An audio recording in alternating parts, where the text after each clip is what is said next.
Okay, let's unpack this. Our sources today have this fascinating tension. On one hand, you have serious academic analysis calling the Russia-West relationship a cold peace. Right. But then you have NATO leadership basically sounding the alarm, telling us to adopt a wartime mindset. Two completely different worlds. Exactly. Yeah. So our mission for this deep dive is to look at both views and, really try to understand the actual risk here, especially when you measure it against the human cost of past wars. And that cold peace argument is really interesting. It claims this isn't just a new Cold War. Why not? Well, the theory goes that Russia's current ideology, the source calls it Great Russian Orthodox Corporatism, is fundamentally inward-looking. It's involuted. So it's regional. It's not trying to be a global thing like Marxism was. Precisely. They aren't trying to export a revolution. It doesn't have that universal appeal. And I guess the economics play into that too, right? The interdependence. That's the other pillar. Russia is a market economy, more or less. It has huge trade ties with Europe, oil, gas. They're in the WTO. So that should, in theory, stop them from going all in on a conflict. In theory. But this is where the academic view just hits a wall with the military reality. NATO looks at that and says, that's cold comfort.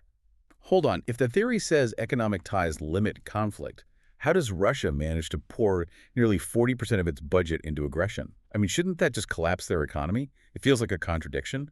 It is the core breakdown of the cold peace theory. It comes down to structure.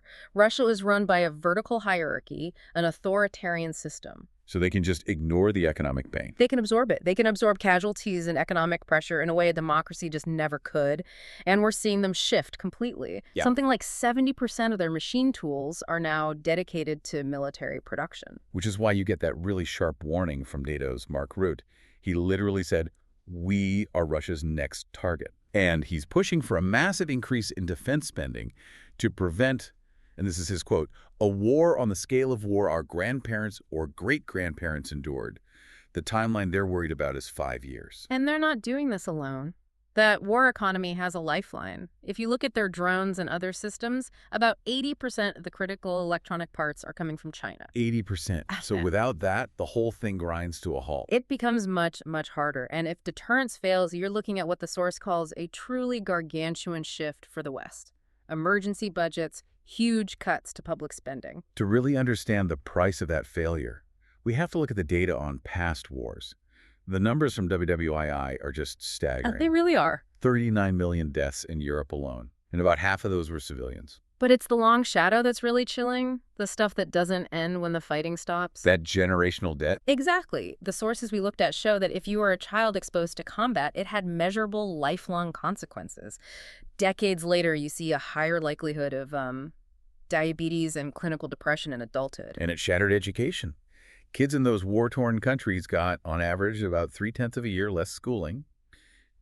It also just took them longer to finish. And the demographic shock, I mean, that was maybe the most devastating Your part. male-to-female ratio, right? In a country like Germany, for the 15 to 45 age group, the ratio went from about 0.96 almost even down to 0.72 after the war. That's not just a number. That completely fractures the social structure for an entire generation. It meant the probability of women marrying, of forming families just plummeted. So when you put it all together, what does it all mean? You're left with this really dangerous duality. The cold peace has its logic, based on ideology and market ties. But that logic is totally undercut by an authoritarian structure that's willing to absorb unbelievable losses. We're talking over 1.1 million casualties since 2022. That willingness to pay any price, that's the real wild card. So here's the final thought. The source material seems to suggest that the West would likely win any future conflict because its governance system is just more efficient. Yeah. But given what we know, given that the damage from WWII is still being felt generations later, how much unseen long-term generational debt is Europe really taking on right now by tolerating this so-called cold peace instead of preventing what could come next?